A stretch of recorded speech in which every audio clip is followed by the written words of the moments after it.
Part 1. The trader version of you you've never met. There is a trader version of you that you still haven't met. A version that doesn't have trembling hands when price snaps violently.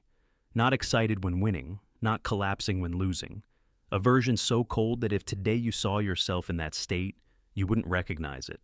And honestly, you would fear yourself. Most traders think discipline is setting a stop loss, journaling trades, following a strategy, or sitting in front of the screen long enough. They're wrong. Real discipline in trading is not a habit. It is an act of violence aimed straight at your primitive survival instinct. It is the ability to stare directly at the fear of losing money, the urge to make it back, the FOMO, when you see a candle run and you're left outside, and the sweet excuses inside your head, and then not follow any of them. Trading does not destroy your account with one big crash. It kills you through small, wrong decisions, repeated again and again in your most emotional moments. An entry because it feels good. Moving the stop loss because it'll come back. Sizing up because I just lost a few trades. None of that feels like suicide, but added together, they kill you very slowly. You don't lose because you're stupid. You lose because you cannot endure discomfort for a few minutes. And that is the truth very few traders dare to look straight at. You're here not because you lack knowledge. If knowledge were enough to win, then the traders who read the most books would be the richest. You're here because you're tired, not tired because of the market, but tired because of yourself.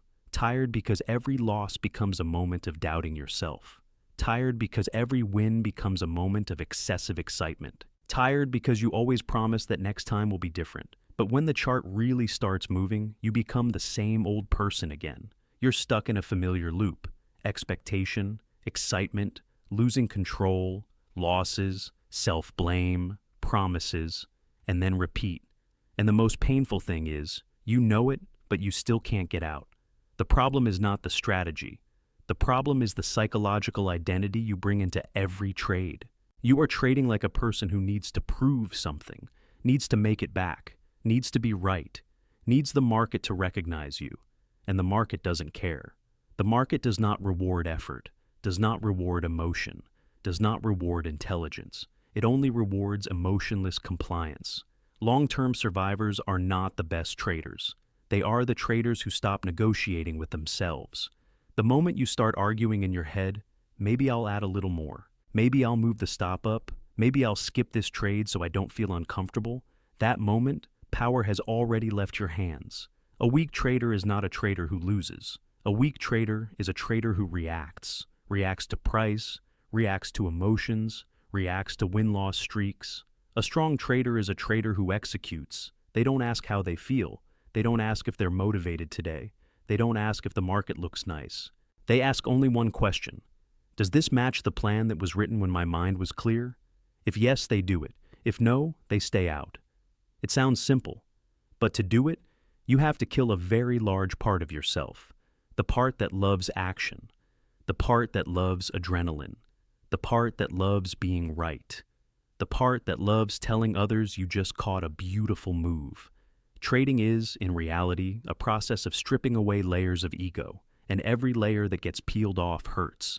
You will feel empty when you don't trade. You will feel useless when you sit out a strong run.